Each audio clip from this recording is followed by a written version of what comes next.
Hey everyone, think Skyrim was rough. Cyrodiil is like its calmer, sunnier cousin, if that cousin was secretly harbouring a Daedric infection and a cult under every chapel. Tonight, we're heading into the deceptively serene heart of the Empire, where rolling meadows and quaint villages mask a world of rot, ruin and highly contagious regrets. This isn't the Oblivion where you bunny hop across the countryside collecting nirnroot and sweet rolls. This is the Oblivion of infected wounds, contaminated water, and sleeping in inns where the bedbugs carry more diseases than a Periite shrine. A place where that beautiful sunset is actually just your fever making everything look orange. So before you get too comfortable in your sanitised, non-plague-bearing home, take a moment to like the video and subscribe. But only if you genuinely enjoy tales of medieval pestilence and watching the hero of Kvatch die from eating the wrong mushroom. And let me know in the comments, what modern food would blow a medieval beggar's mind the most? I'm thinking sour warheads would have them convinced it's legitimate poison or witchcraft. The face they'd make alone would be worth the time travel. Now pour yourself some wine, make sure it's not poisoned. Maybe light a candle for ambiance, settle in, and let's explore why you'd last approximately one tavern meal in the real Cyrodiil before catching something nasty from a mudcrab. Let's talk about what being an adventurer in Cyrodiil actually means. Not the heroic, artifact-finding fantasy you've imagined, but the day-to-day reality of trying to make a living in a province where the weather is mild, the people are civilised, and everything from mudcrabs to mountain lions considers you part of the food chain. First, let's discuss your morning routine. You wake up in whatever passes for accommodation. If you're lucky, it's a room at the Merchant's Inn with its suspicious stains and symphony of snoring from neighbouring rooms. If you're not lucky, it's a bedroll under a bridge, strategically positioned to avoid both rain and the local troll. The first thing you notice is that everything hurts. Sleeping in armour leaves interesting patterns on your skin and aches in places you didn't know could ache. Sleeping without armour means you wake up with frost in uncomfortable places, or worse, to something chewing on your boots. Breakfast is a luxury most adventurers can't afford daily. Sure, the inns serve a decent spread. The Tiber Septim Hotel even offers the honey nut treats that almost taste like they contain actual honey. But at 5 gold per meal, you'd bankrupt yourself within a week. Instead, you make do with trail rations, hard cheese that could double as a weapon, bread that requires serious jaw commitment, and if you're feeling fancy, an apple you found near someone's orchard. The cheese, by the way, is a Cyrodiilic specialty. Each region has its own variety, and after a few months on the road you become a reluctant connoisseur. Coral's sheep cheese tastes like grass and disappointment. Skingrad's wine cheese sounds fancy, but mostly tastes like someone forgot to separate the winemaking and cheese-making processes. The best is from Bruma. Something about the cold makes their goat cheese actually edible, even if it does smell like a Nord's armpit. Water is another constant concern. Cyrodiil's wilderness is dotted with streams and rivers, but half of them carry diseases that'll have you seeing double and losing strength faster than a poorly planned date. You learn to carry water purification tablets, essentially bitter herbs from the Mages Guild that taste like regret but keep you from dying of swamp fever. The alternative is boiling everything, which means building a fire, which means smoke, which means every bandit in a 5-mile radius knows exactly where you are. The reality of inventory management would break physicists. You're carrying 200 pounds of equipment in a backpack that shouldn't hold a quarter of it. 17 swords, because you might need options. 47 potions organised by colour rather than function. Enough cheese wheels to feed a village. Books you'll definitely read someday. Ingredients for potions you'll never make. All while sprinting up mountains.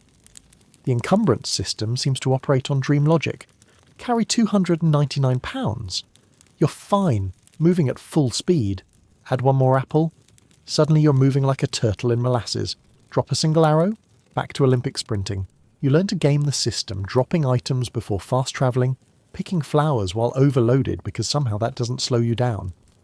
Merchants have limited gold, which makes selling your loot an exercise in economic frustration. You've just cleared a bandit fort carrying fortune in stolen goods, but Thorinir only has 600 gold and refreshes his funds with the speed of tree growth. You end up trading valuable enchanted weapons for his entire stock of turnips just to lighten your load. The economy makes no sense, but neither does carrying 12 suits of armour, so you adapt. Weather in Cyrodiil affects more than comfort. It changes everything about adventuring. Fog reduces visibility to nothing. turning simple travel into paranoid stumbling. You hear wolves but can't see them. That might be a bandit or might be a tree. Navigation becomes guesswork based on "I think that's the road," and this is probably north. You emerge from fog banks disoriented, often miles from where you intended. Rain makes climbing treacherous. Those rocky shortcuts you use become death traps when wet. Your boots lose grip, hands slip on wet stone, and suddenly you're tumbling down a cliff face, bouncing off rocks while your health bar plummets. You survive the fall barely, only to land in a bear den. The bears are dry and well rested. You are neither. Snow near Bruma adds its own challenges. It hides ground hazards. That white surface might be solid ground or might be covering a pit. It muffles sound, making sneaking easier but also making it harder to hear threats. Your tracks last for hours, creating a convenient trail for anything following you.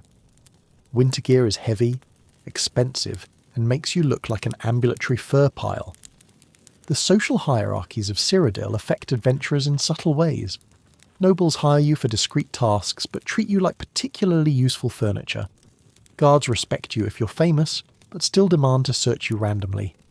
Merchants raise prices when you look desperate and lower them when you look dangerous.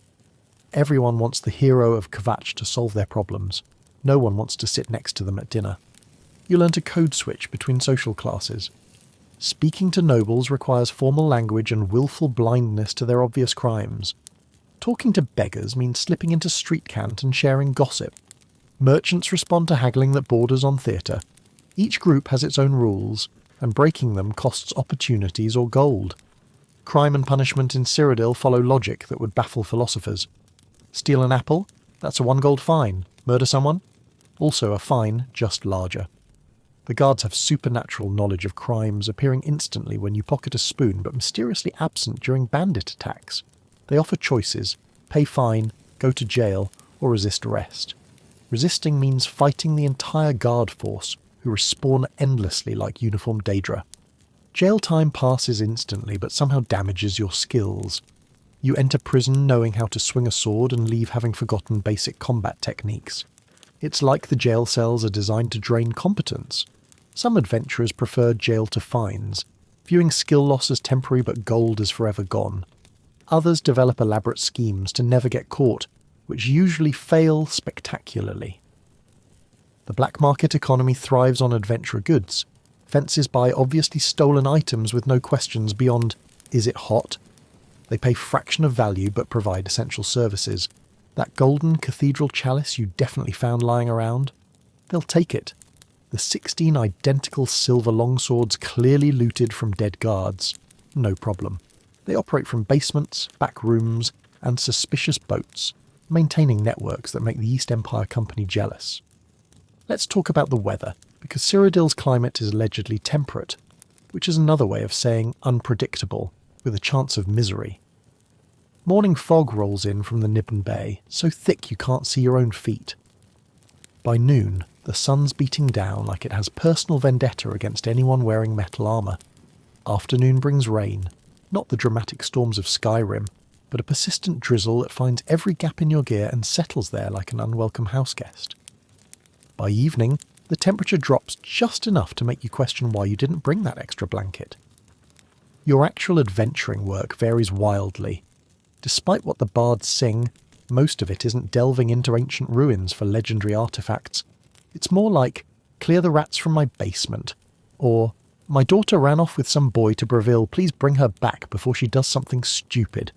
The Fighters Guild posts these jobs on their board, ranked by difficulty.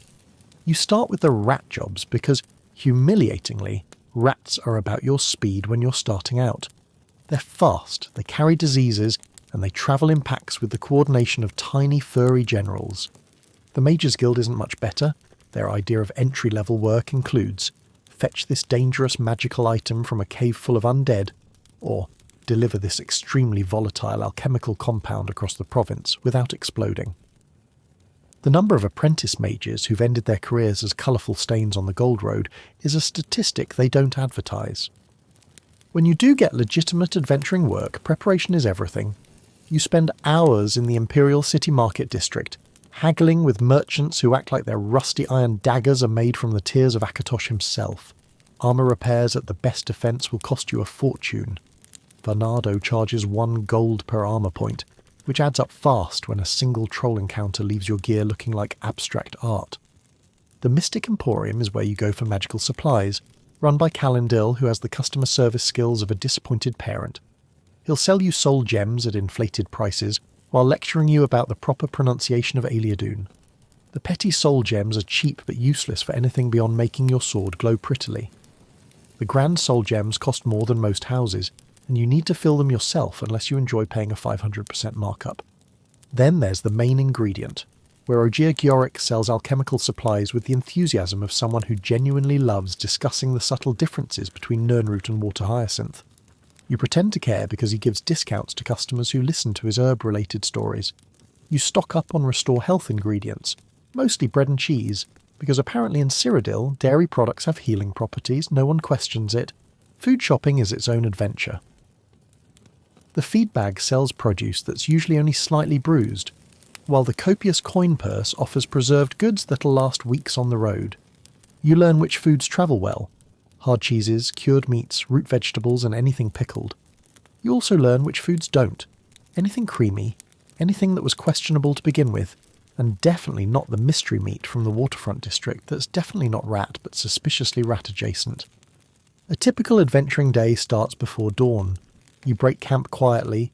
Noise attracts wildlife, bandits, and worst of all, other adventurers who want to team up, but really just want someone to carry their gear. You've learned to pack efficiently: bedroll on bottom, food in waterproof pouches, potions wrapped in cloth to prevent breaking, and always keeping a repair hammer handy because your gear will break at the worst possible moment. Travel in Cyrodiil means following the roads when possible. The Imperial Legion maintains them, sort of, in the same way a neglectful parent maintains their child, making sure they exist and occasionally checking they haven't died. The roads are safer than the wilderness, but safer is relative. You'll still encounter highwaymen who demand your money with the casual confidence of people who do this for a living, wild animals that see the road as a buffet line, and fellow travellers who range from friendly merchants to cultists who really want to tell you about their Dark Lord. The actual fighting, when it happens, is nothing like the bardic tales. It's messy, brutal, and usually over in seconds. Your sword gets stuck in things it shouldn't get stuck in. Your shield arm goes numb after blocking a troll's club. Magic fizzles more often than it fires, especially when you're panicking because a bear is using your leg as a chew toy. You win most fights not through skill, but through the time-honoured technique of backpedaling frantically while chugging health potions. After combat comes the unglamorous cleanup. Looting sounds exciting until you realise most bandits carry pocket lint, a few gold if you're lucky, and armour that's more patches than original material. You take it anyway because every septim counts. Then you realise you have to carry all this junk to the nearest town, and suddenly, that amazing haul becomes a logistics nightmare that has you waddling like an overburdened pack mule. Evenings are for finding shelter. If you're near a town, you might splurge on an inn room. The Flowing Bowl in Anvil serves a fish stew that's actually recognisable as fish. The Gerald View Inn in Bruma has a fireplace big enough to dry all your gear at once. The luxury of a hot meal, a warm fire, and a bed that probably won't give you something contagious feels like the height of civilization. But most nights you're camping. You learn to find good spots, high ground to see threats coming, near water but not too near. Slaughterfish are real and they're angry. With natural windbreaks and ideally only one approach to defend, you build a small fire, just enough to cook and provide warmth, without announcing your location to every bandit in the province. Dinner is usually a stew made from whatever you've gathered: wild plants, questionable mushrooms, and meat from whatever tried to eat you earlier. It all goes in the pot with enough seasoning to hide the taste of survival. The quiet moments are what make it bearable. Sitting by your campfire, watching the stars wheel overhead while your stew bubbles away. The red diamond constellation pointing the way north. The warrior standing guard in the sky. On clear nights, you might even see the magical aurora that dances across Cyrodiil's sky. Ribbons of green and gold that make you forget, momentarily, that you haven't bathed properly in a week. You maintain your equipment by firelight. Sharpening your blade with steady strokes, a meditative process that gives your hands something to do, while your mind processes the day. Oiling leather to keep it supple.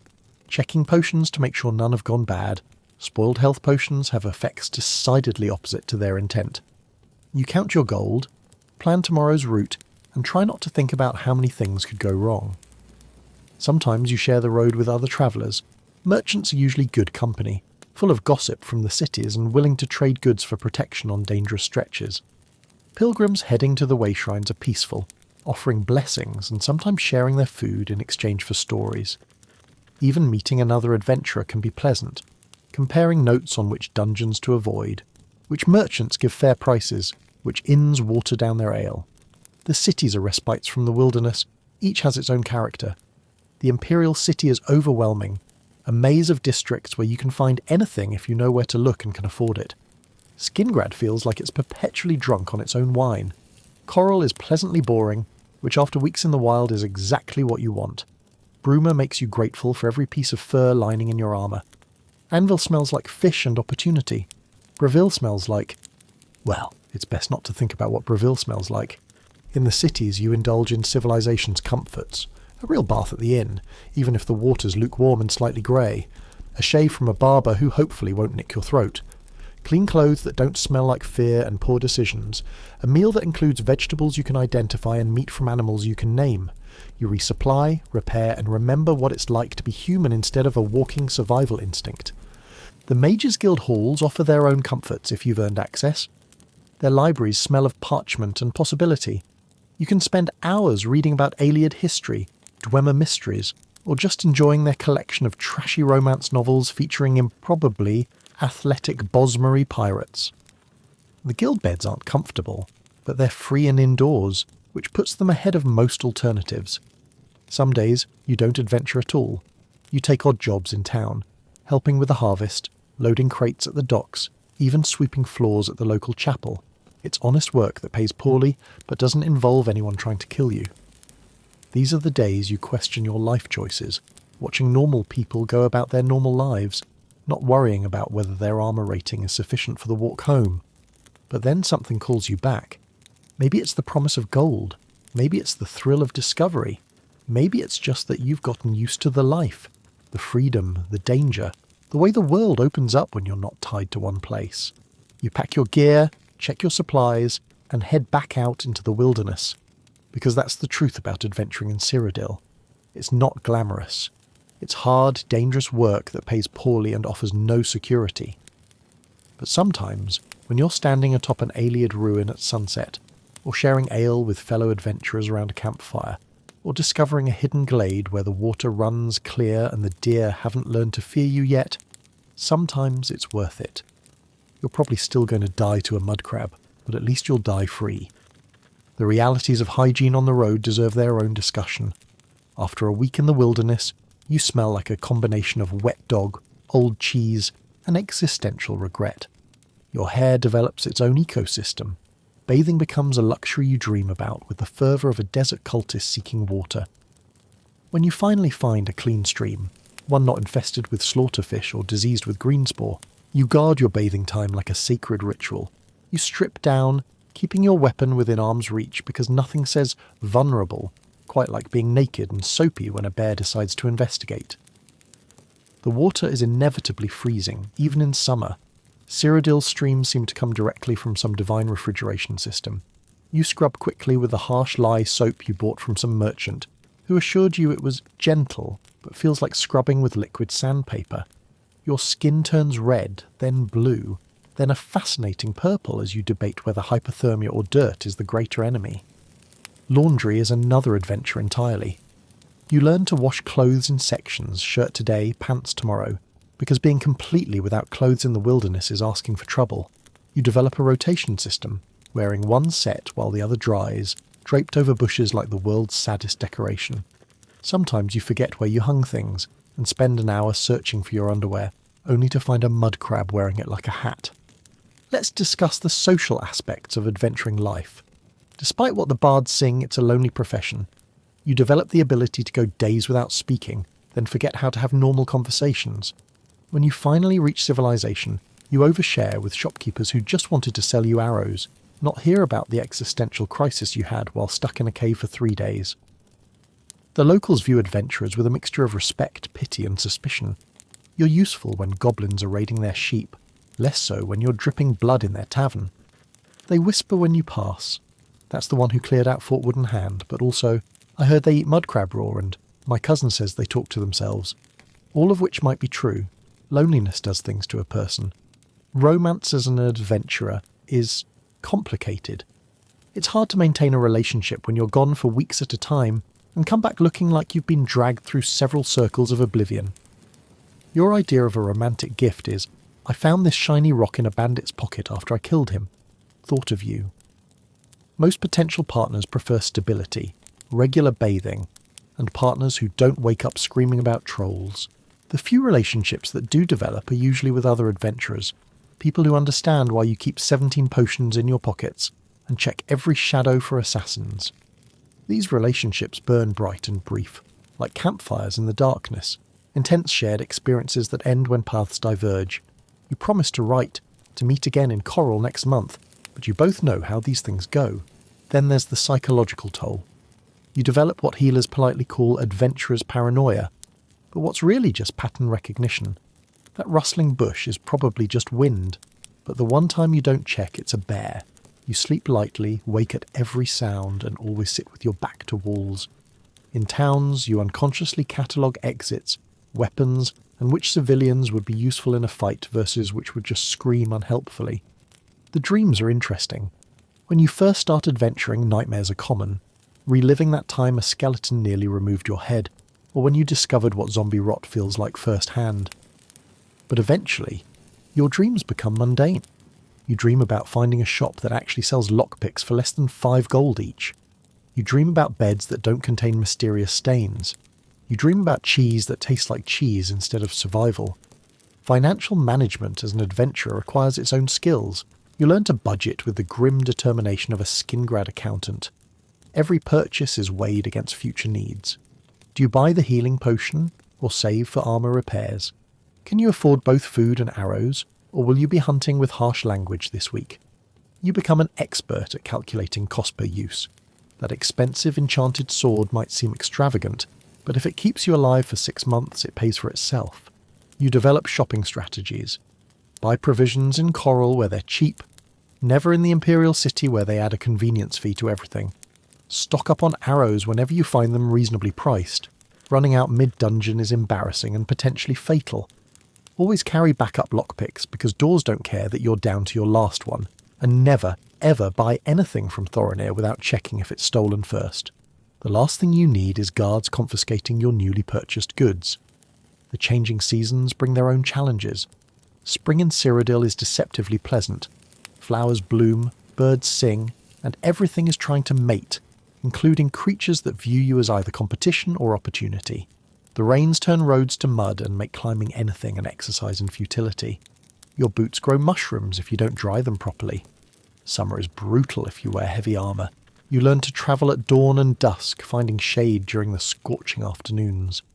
Leather armour becomes a wearable sauna. Metal armour turns you into a walking oven. You drink water constantly and still feel like a raisin. The only blessing is that bandits are equally miserable and sometimes too heat-exhausted to attack with enthusiasm. Autumn brings its own beauty. The Gold Road actually looks gold. The forests around Coral turn into a painter's fever dream of reds and oranges. It also brings rain, fog, and the kind of damp cold that settles into your bones. Everything moulds. Your food, your clothes, possibly your soul. You spend a fortune on oil to keep your equipment from rusting into abstract art. Winter in southern Cyrodiil is mild but miserable in its own way. Constant drizzle, muddy snow that's more slush than anything, and a grey sky that makes you forget other colours exist. Northern Cyrodiil near Bruma is proper winter, the kind where exposed skin hurts, metal weapons stick to your hands, and you seriously consider whether freezing to death is really worse than another night in a Bravil flophouse. You adapt your gear seasonally. Summer means light armour, extra water, and the constant search for shade. Winter requires layers, fur-lined everything, and the acceptance that you'll be slightly damp until spring. You learn which materials breathe, which ones trap heat, and which ones turn into instruments of torture depending on the weather. Let's talk about the actual dungeons, those Ayleid ruins and abandoned forts that dot Cyrodiil's landscape like architectural acne. Every new adventurer thinks they'll be full of treasure. The reality is more biological. Ruins are ecosystems. At the top, you have your bandits or necromancers, humans who've decided that living in a crumbling death trap is better than paying rent.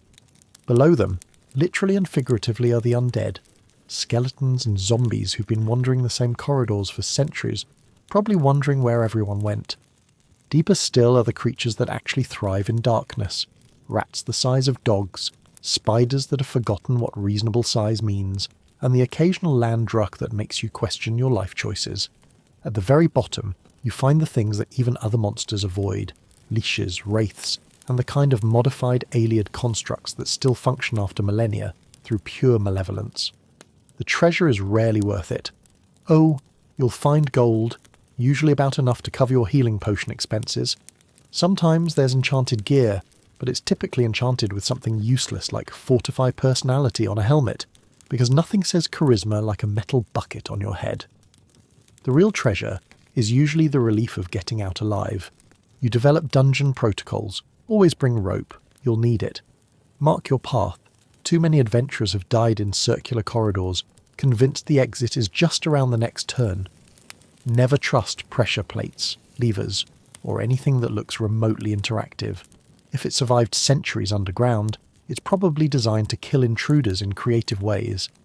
And always, always, save your best potions for the way out, because whatever guardian lurks in the depths is just the beginning.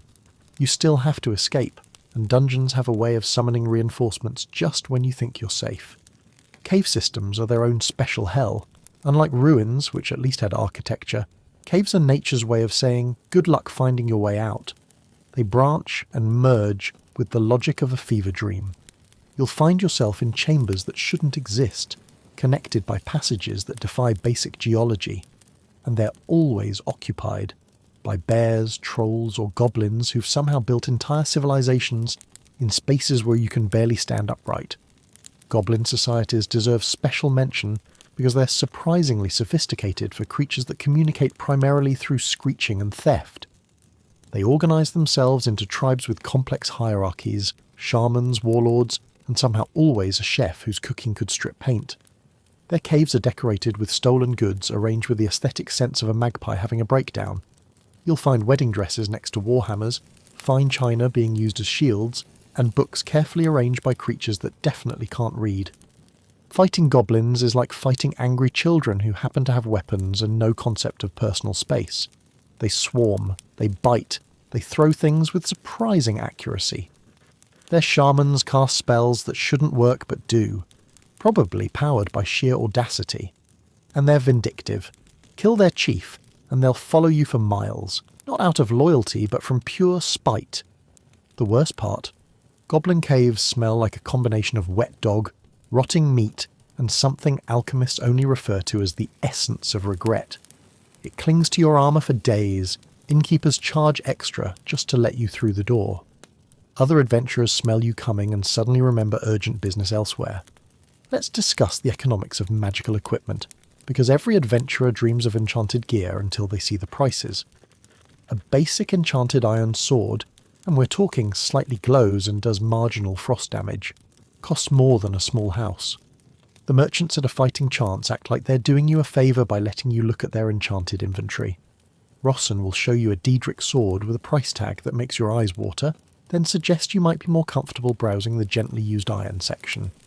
So you learn to enchant things yourself, which requires soul gems, access to an enchanting altar, and the acceptance that you'll probably waste dozens of gems creating items with enchantments like Drain Fatigue 1 point on self. The Mages Guild sells soul gems at prices that suggest they're mined from Aetherius itself. Empty ones are expensive enough, but filled gems. You'd need to rob a bank, which in Cyrodiil is actually harder than fighting Daedra. You become a soul gem economist. Petty souls go in petty gems for practice enchantments. Common souls for everyday gear. Greater souls are saved for that one special weapon you'll definitely enchant someday, once you figure out what you actually want. Grand souls are theoretical. You've heard they exist, but anyone who can trap a grand soul probably doesn't need your business. The process of soul trapping is ethically flexible and practically frustrating. You need the spell, which costs money. You need to cast it successfully, which requires magicka you might not have. You need to kill the creature while the spell is active, which means timing combat around magical duration. And after all that, you might discover you've accidentally put a mudcrab soul in your last grand gem because you weren't paying attention. Alchemy becomes essential, not because you enjoy grinding up flowers and fungi, but because potions are expensive and you need them constantly. You develop opinions about equipment you never thought you'd have. Mortars and pestles aren't just tools, they're investments. A good set can mean the difference between a potion that heals and one that makes you violently ill. You learn the properties of everything. Wheat grain restores fatigue, which sounds useless until you're carrying 200 pounds of loot and can barely move. Bread is somehow medicinal. Cheese is basically a healing potion in dairy form. No one questions why food heals wounds in Cyrodiil. It just does, and you're grateful for it. Your alchemy experiments create interesting results. That potion of healing might also make you glow green for 3 hours. The invisibility potion works great, except it makes you smell like rotting fish. The feather potion that lets you carry more also makes you hiccup uncontrollably. You keep detailed notes about what not to combine, usually learned through painful experience. The Mages Guild offers training, but their idea of beginner-friendly involves ingredients that cost more than your monthly earnings and instructions, written in academic prose that makes your head hurt. Simply combine the essence of nightshade with purified frost salts while channeling minimal magicka through a silver alembic. Simply right. You'll stick to mixing wheat and cheese and calling it medicine. Weather prediction becomes a survival skill. You learn to read the sky like a book written by a deity with mood swings. Those innocent white clouds. They'll dump rain on you within an hour. Clear blue sky. Perfect for travelling, unless you're near the Blackwood, where clear skies mean the humidity will try to drown you on dry land. That strange green tinge to the northern horizon. Probably fine. Probably. Maybe pack extra healing potions. You develop weather gear that would make fashion designers weep. A cloak that's more patches than original fabric, treated with enough oil to waterproof a boat. Boots that have been resoled so many times they're essentially new boots built around the ghost of old ones. A hat that started life as something respectable, but now resembles a deflated mudcrab that's given up on life. Rain is the adventurer's nemesis. It finds every gap in your armour, every hole in your tent, every weakness in your waterproofing. Your maps become abstract art. Your journal entries blur into indecipherable smears. Your bowstring stretches, your armour rusts, and your mood plummets faster than a stone in water. You learn to hate rain with the passion of 1,000 suns, which is ironic because you'd kill for some sun right about now. But then there are the perfect days, those rare golden afternoons when the temperature is ideal, the sky is clear, and nothing is immediately trying to kill you. You find a spot overlooking the Imperial City, pull out some bread and cheese that's actually still fresh, and remember why you chose this life. The white gold tower gleams in the distance.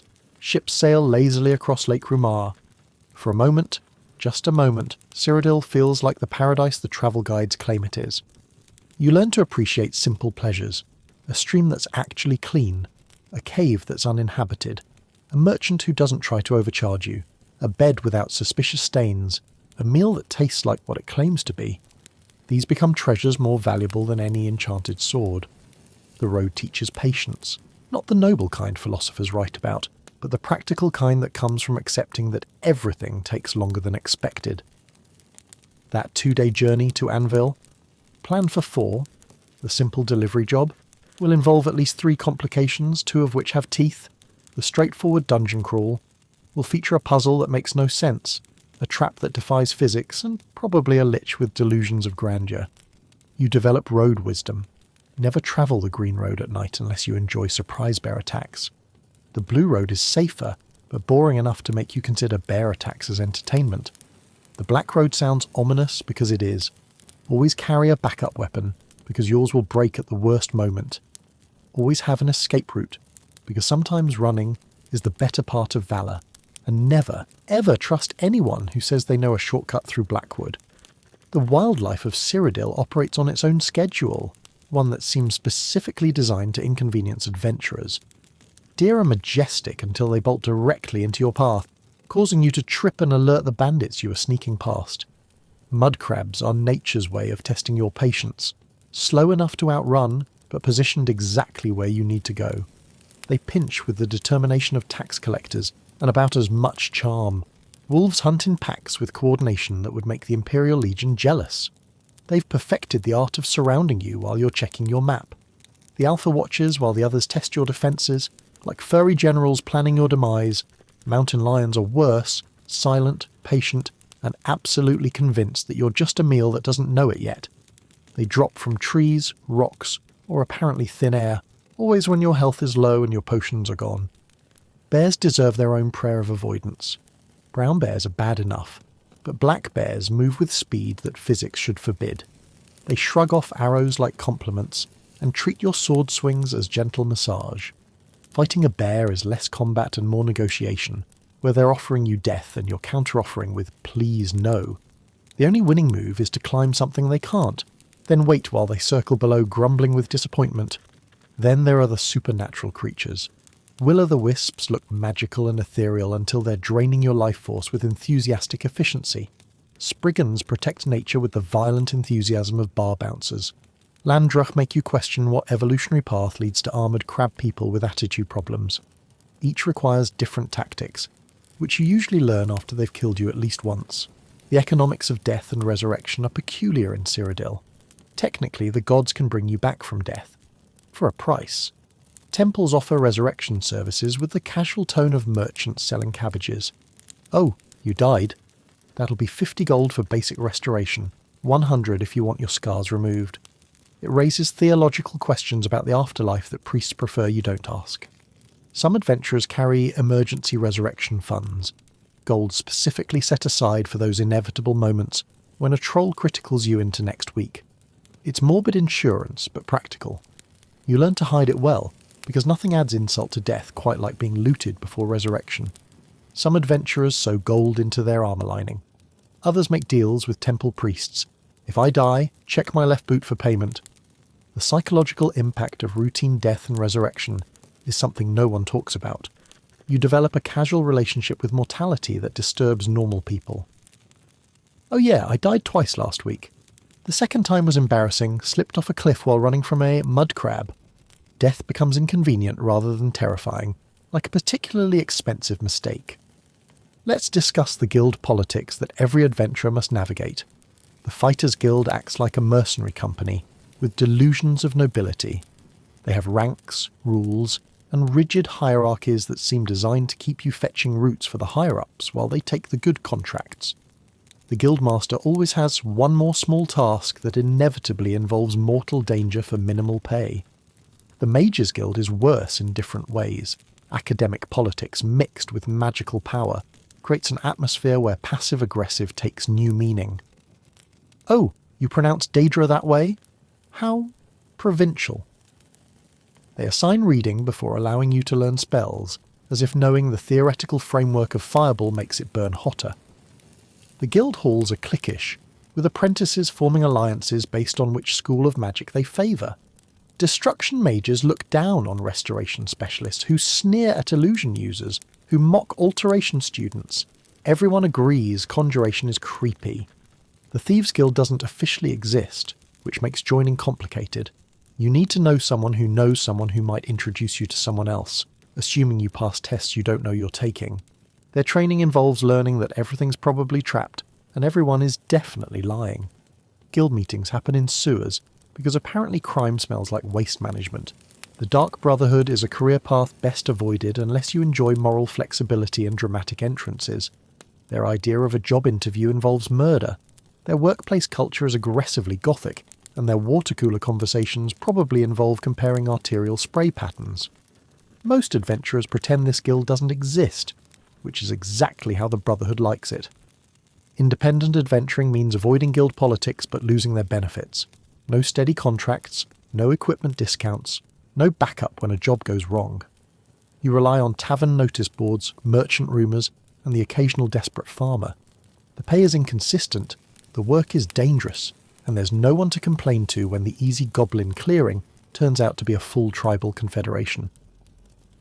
You develop a network of contacts, merchants who buy questionable goods, priests who heal without asking how you got those wounds, guards who look the other way for a small donation. Information becomes currency. knowing which noble needs discreet help, which merchant lost a shipment, which village has a monster problem. These lead to work that pays better than guild contracts. Transportation in Cyrodiil is theoretically simple. Horses exist, and for the low price of 1,000 gold you can own one. 1,000 gold! For an animal that's scared of its own shadow and has the combat sense of a decorative vase. Bay horses are cheapest, which should tell you everything. Paint horses cost more for the privilege of being spotted while fleeing. The black horse is fastest, which means it abandons you more efficiently when danger appears. Most adventurers walk. Your feet become leather, your legs become iron, and your relationship with distance becomes philosophical. It's only a day's walk becomes a unit of measurement. You judge towns by their proximity to other towns. Gavach to Skingrad is a pleasant morning. Bruma to Bravil is a commitment to suffering. Some adventurers try alternative transportation. Boats work if you're following rivers and don't mind sailors' schedules.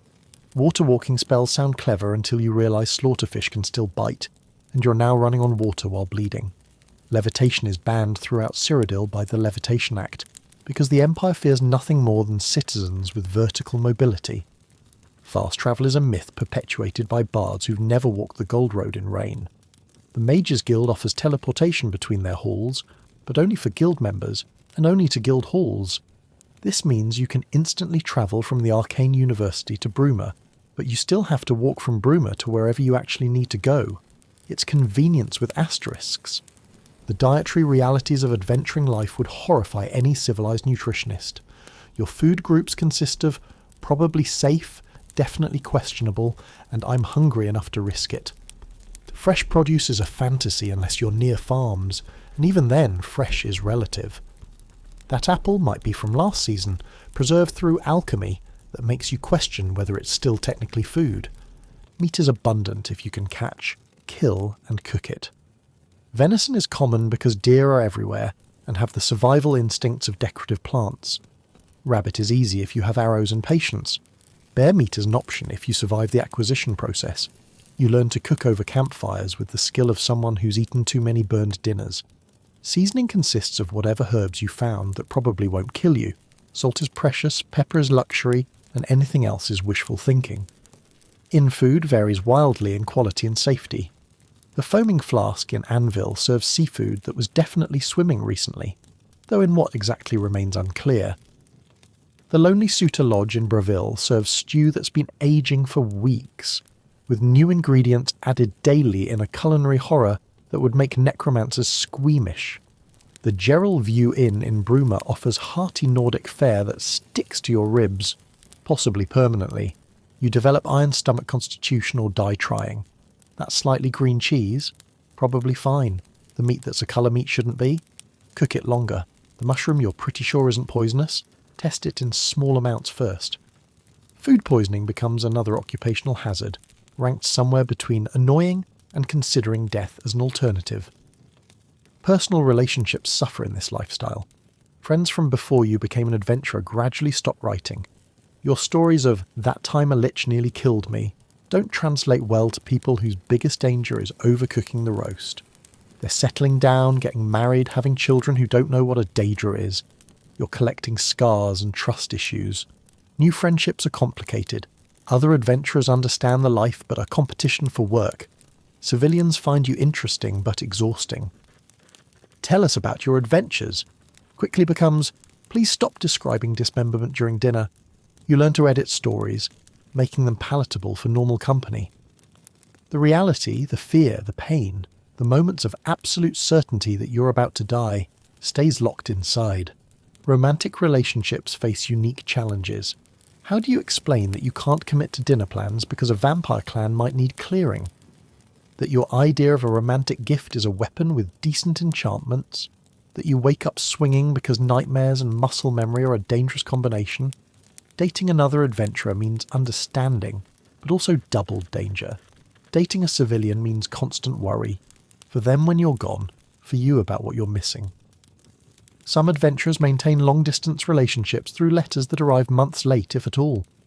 Dearest, killed a troll today, thought of you, hope you're well, might be back by winter, don't wait up. The Imperial Courier Service does its best. but letters to adventurers often return marked recipient deceased, or address is a cave full of bears. The mental inventory you carry is as heavy as your pack. You remember every trap that nearly killed you, every ambush point on every road, every dungeon that went wrong. Your mind catalogues safe camping spots, reliable merchants, which guards take bribes, and which town has the best healer. This information saves your life regularly, but crowds out normal memories. You forget birthdays, but remember exactly which pressure plate in Vilverin triggers the spike trap. Sleep becomes complicated. In towns, beds feel too soft, too safe. You wake up panicked because it's too quiet. Where are the normal night sounds of wolves and wind? In the wild, you sleep in shifts even when alone, jerking awake at scheduled intervals to check surroundings. Real rest happens rarely, usually when exhaustion overrides paranoia. Dreams blend memory and fear into surreal nightmares. You're back in that flooded Ayleid ruin, but this time the water is rising and your torch won't light. The bandit you killed last week lectures you about proper sword maintenance while bleeding from the wound you gave him. Your peaceful childhood home is invaded by mudcrabs wearing your mother's jewellery. You wake up exhausted, grateful for reality, even when reality involves sleeping on rocks. The small rituals keep you sane.